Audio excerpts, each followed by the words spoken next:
जो उसका अर्थ है, यदि उपसर्ग लग गए तो उस मूल शब्द का अर्थ परिवर्तित होकर उसका विलोम हो जाता है।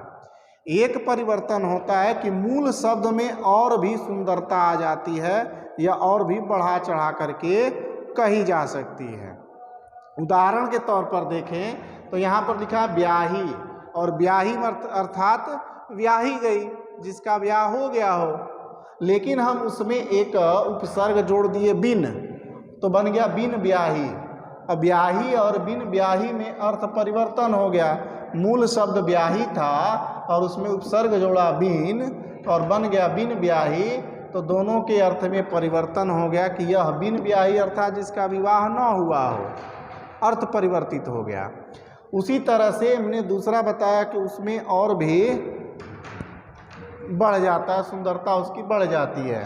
जैसे हम बात करें तो यहाँ पर लिखा गया सुंदर अर्थात सुंदर है, और हम उसमें अति जोड़ दिए अर्थात अति सुंदर, बहुत ज़्यादा सुंदर है। तो इस तरह के परिवर्तन हो सकते हैं। तो आपने उपसर्ग समझ लिया कि उपसर्ग क्या होते हैं, परिवर्तन कैसे होता है। अब उपसर्ग के भेद की बात करते हैं। उपसर्ग की भेद की बात करें तो यह 3 तरह के उपसर्ग हिंदी में पाए गए। संस्कृत के तत्सम उपसर्ग, तत्सम और तद्भव आप लोगों ने पढ़ा होगा कि तत्सम क्या होते हैं और तद्भव क्या होते हैं। पिछली कक्षाओं में 8वें 7वें आपने पढ़ा होगा। तो तत्सम शब्द वे शब्द होते हैं जो संस्कृत भाषा से लिए गए हों और ज्यों के त्यों हिंदी में प्रयोग किए जाते हों, उन शब्द को तत्सम शब्द कहा गया। और जो शब्द संस्कृत से लिए गए और उनको थोड़ा बिगड़ा हुआ रूप उसका लिखा गया, वह तद्भव शब्द कहे गए। जैसे संस्कृत से लिया अश्व और हिंदी में लिखा घोड़ा, तो अश्व जो है संस्कृत में यदि हम अश्व ही लिखते हैं हिंदी में भी तो वह तत्सम शब्द है, और जब घोड़ा लिखते हैं तो वह तद्भव शब्द है। इसके अलावा आगत उपसर्ग होते हैं। आगत विदेशी उपसर्ग, इसमें उर्दू, फारसी, अंग्रेजी कई तरह की भाषाओं से उपसर्ग आते हैं। तो हिंदी में मुख्यतः 3 उपसर्ग पाए गए। संस्कृत उपसर्ग अर्थात तत्सम उपसर्ग, हिंदी के तद्भव उपसर्ग और आगत उपसर्ग यदि विदेशी उपसर्ग, उर्दू, फारसी, अंग्रेजी इत्यादि। तत्सम उपसर्ग की बात करें तो हमने अभी बताया कि संस्कृत से कुछ उपसर्ग लिए गए। तो संस्कृत में कुल 22 उपसर्ग हैं। संस्कृत में कुल 22 उपसर्ग हैं और हिंदी में ये उपसर्ग कहाँ से आए हैं, संस्कृत भाषा से ही आए और हिंदी में प्रचलित तत्सम शब्दों में ही लगते हैं। वे उपसर्ग जो तत्सम शब्दों में लगाए जाते हैं वही उपसर्ग हो जाते हैं आपके तत्सम अर्थात संस्कृत के उपसर्ग। कुछ उदाहरण यहाँ पर दिया गया। नायक जो कि संस्कृत से है, शासन संस्कृत से है, वक्ता, क्रम और रूप। और ये उपसर्ग जो है इन शब्दों से पहले ये अधि और अनु 2 उपसर्ग जोड़े गए। अधिनायक, अधिवक्ता, अनुशासन, अनुक्रम, अनुरूप। तो ये सभी उपसर्ग तत्सम उपसर्ग या संस्कृत से ये 2 उपसर्ग बताए गए। इसके अलावा 20 और उपसर्ग है जो आपकी पुस्तक में, आपकी किताब में दिया गया है। अभी है, अब है, आ है, उद है, दूर है, निर है, प्र है, वी है, सम है। इस तरह से कुल 22 उपसर्ग संस्कृत से लिए गए जो तत्सम उपसर्ग कहे गए। दूसरा उपसर्ग आ जाता है तद्भव उपसर्ग। अभी हमने बताया कि तद्भव कौन से, तद्भव शब्द क्या कहे जाते हैं, आपने पढ़ा भी होगा। तो हिंदी के कुछ अपने उपसर्ग हैं जो संस्कृत के तत्सम उपसर्गों से ही विकसित हुए हैं और इन्हीं उपसर्ग को तद्भव उपसर्ग कहा जाता है। जैसे अध, अध का अर्थ होता है आधा, अध का अर्थ होता है आधा। तो हम यदि लिखे कि अध जला, आधा जला हुआ, अध पका, आधा पका हुआ। भर, अब ये भर, भर का अर्थ होता है पूरा, भर पेट यानी कि पूरा पेट, भरपूर पूर्ण रूप से, और भरसक जितनी क्षमता है पूरे क्षमता भर। तो इस तरह से ये दोनों तद्भव उपसर्ग हो गए। और कुछ तद्भव उपसर्ग आपकी किताब में दिए गए हैं, आप इसको पढ़ेंगे, जो नहीं आएगा वो पूछेंगे। इसके बाद आ जाता है आगत, आगत उपसर्ग या विदेशी उपसर्ग, जिसकी चर्चा अभी हम करेंगे। तो आगत उपसर्ग क्या होते हैं? तो कुछ अरबी फारसी के उपसर्ग हैं। अरबी फारसी के उपसर्ग की बात करें तो ब, बा, बे, बद, ला, हम। तो ब का अर्थ होता है से या के साथ। और उदाहरण की बात करें बखूबी, बदौलत, बनाम। इसी तरह से बा अर्थात के साथ, बा अदब, अदब के साथ, बकायदा, कायदा के साथ। तो इस तरह से कुछ अरबी फारसी शब्दों के पहले उपसर्ग लगाए जाते हैं, कुछ अंग्रेजी शब्दों के पहले। जैसे हम सब की बात करें, sub inspector, sub caste, sub division, deputy director, तो डिप्टी पहले लग रहा है, सब पहले लग रहा है। उसी तरह से head, head master, head clerk, head boy, ये अंग्रेजी के कुछ उपसर्ग हैं जिनको आगत उपसर्ग या विदेशी उपसर्ग कहा गया।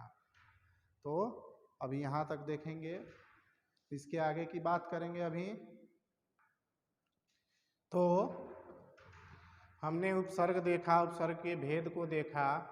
इसके बाद उपसर्गों के आधार पर शब्द निर्माण संबंधी प्रमुख विचार बिंदु, यानी कि उपसर्गों के आधार पर जो शब्द निर्माण होते हैं उससे संबंधित कुछ विचारणीय बिंदु यहाँ पर दिए गए हैं। तो तत्सम उपसर्गों में कुछ उपसर्गों के एकाधिक रूप पाए जाते हैं। तत्सम उपसर्ग यानी संस्कृत के जो उपसर्ग होते हैं तो वह कुछ उपसर्ग ऐसे भी होते हैं जिनके एक से अधिक रूप होते हैं। जैसे हमने आपको बताया संस्कृत में दुर या दुस, दुर या दुस एक उपसर्ग होता है, दुर या दुस, इसको हम यहाँ पर लिख देते हैं, दूर या दुस एक ही उपसर्ग है। तो इस उपसर्ग के एकाधिक, एक से अधिक रूप पाए गए। जहाँ जहाँ देखेंगे, यहाँ पर देखिए क के साथ जब क वर्ण आता है तो यह दूर या दुस, ये इस तरह का स बन रहा है, ये जिसको हम मूर्धन्य स कहते हैं। यही यहाँ पर देखेंगे तालव्य स हो रहा है और यहाँ पर दंत्य स हो रहा है। यहाँ पर कहा क्या गया कि कुछ ऐसे उपसर्ग होते हैं जिसके एकाधिक रूप पाए जाते हैं। यहाँ पर हम बात करें तो क के साथ इस तरह का रूप हो रहा है। यहाँ पर हम बात करें तो च के साथ कुछ यह रूप देखने को मिल रहा है और यहाँ पर देखें तो ये रूप आपको देखने को मिल रहा है। तो ये उपसर्ग एक ही है, दुस एक ही उपसर्ग है, लेकिन इसके अलग अलग प्रयोग आपको देखने को मिल जाएंगे। यहाँ पर मूर्धन्य स रहा, यहाँ पर तालव्य स रहा और यहाँ पर दंत्य स रहा। वही कहा गया कि कुछ ऐसे उपसर्ग होते हैं जिनके एक से अधिक रूप पाए जाते हैं।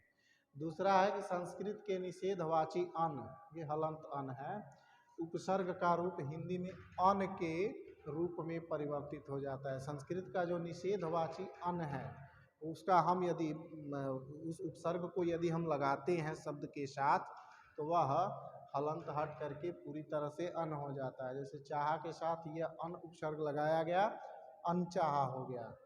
सुनी के साथ ये अन उपसर्ग लगाया गया तो अनसुनी हो गया, यानी कि हलंत न से पूरा न हो जाता है। अब क्या है कि आजकल कुछ ऐसे भी प्रचलन हो रहे हैं कि साहित्यकार नए नए प्रयोग करते हैं। तो कभी कभी जब कुछ उपसर्ग भाषा में बहु प्रचलित हो जाते हैं तब भिन्न स्रोत के उपसर्ग भिन्न स्रोत के शब्दों के साथ भी प्रयोग किए जा सकते हैं। अर्थात तत्सम इस तरह के जब बात आती है तो संस्कृत के यानी कि तत्सम उपसर्ग का प्रयोग तद्भव के साथ भी किया जा सकता है या तद्भव का प्रयोग तत्सम के साथ भी किया जा सकता है। कब? जब कभी कुछ उपसर्ग भाषा में बहु प्रचलित हो जाते हैं तब।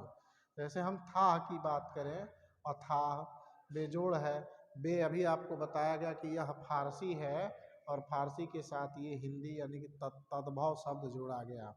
उसी तरह से यहाँ पर भी था के साथ अ जोड़ा गया, यानी कि यह जो है संस्कृत हिंदी का हिंदी शब्द है और यहाँ पर यह संस्कृत से यानी कि तत्सम ये तत्सम उपसर्ग को जोड़ा गया। लेकिन प्रायः शब्द स्रोत के अनुरूप ही उपसर्ग प्रयोग किए जाते हैं, कभी कभी की बात हो रही है। लेकिन जब तत्सम शब्द का होगा तो तत्सम ही उपसर्ग लगाए जाएंगे, और जब तद्भव शब्द होगा तो तद्भव उपसर्ग ही लगाए जाएंगे। जब विदेशी आगत जो उपसर्ग है, आगत उपसर्ग में आगत शब्द के साथ ही आगत उपसर्ग लगाए जाएंगे। जब आगत शब्द होगा तो आगत उपसर्ग लगेगा, तत्सम शब्द होगा तत्सम उपसर्ग लगेगा। जैसे हम कर्म लिखते हैं सु, सु तत्सम उपसर्ग है तो काम नहीं लिखेंगे, कर्म लिखेंगे। सु काम नहीं, सु कर्म, क्योंकि कर्म जो है तत्सम शब्द है और काम तद्भव शब्द है। जब सु लिखते हैं तो सु के साथ यानी कि तत्सम है सु, तो उसके साथ हम कर्म ही लिखेंगे। अर्थात प्रायः शब्द स्रोत के अनुरूप ही उपसर्ग प्रयोग किए जाते हैं, यानी कि शब्द तद्भव है तो उपसर्ग भी तद्भव होगा, शब्द तद्भव तत्सम है तो उपसर्ग भी तत्सम ही होगा, शब्द आगत है उपसर्ग भी आगत ही होगा। तो ये थे। इसके अलावा उपसर्ग की बात की जाती है कि एक उपसर्ग एक से अधिक अर्थों में भी प्रयोग हो सकता है। कुछ ऐसे उपसर्ग होते हैं जिनका अर्थ अलग अलग भी होता है, कहीं पे उस उपसर्ग का अर्थ कुछ और होगा, कहीं पे उसी उपसर्ग का अर्थ कुछ और हो सकता है। और उपसर्ग कभी अर्थ वृद्धि करते हैं और कभी अर्थ में परिवर्तन ला देते हैं। जैसे मैंने पहले ही कहा था कि अर्थ में वृद्धि करना, अर्थ को और बढ़ा करके, जैसे सुंदर अति सुंदर, वह अर्थ वृद्धि हो जाता है, और परिवर्तन लाना यानी पूरी तरह से बदल देना। तो ये था आपका उपसर्ग। आगे हम वीडियो में पढ़ेंगे प्रत्यय क्या होते हैं। हमने उपसर्ग पढ़ लिया। यदि उपसर्ग में आपको कोई समस्या आती है, आप कमेंट बॉक्स में जाएंगे, अपना नाम लिखेंगे और अपनी समस्या लिखेंगे। अगली वीडियो में इस समस्या के बारे में आपको उसका समाधान बताया जाएगा। धन्यवाद।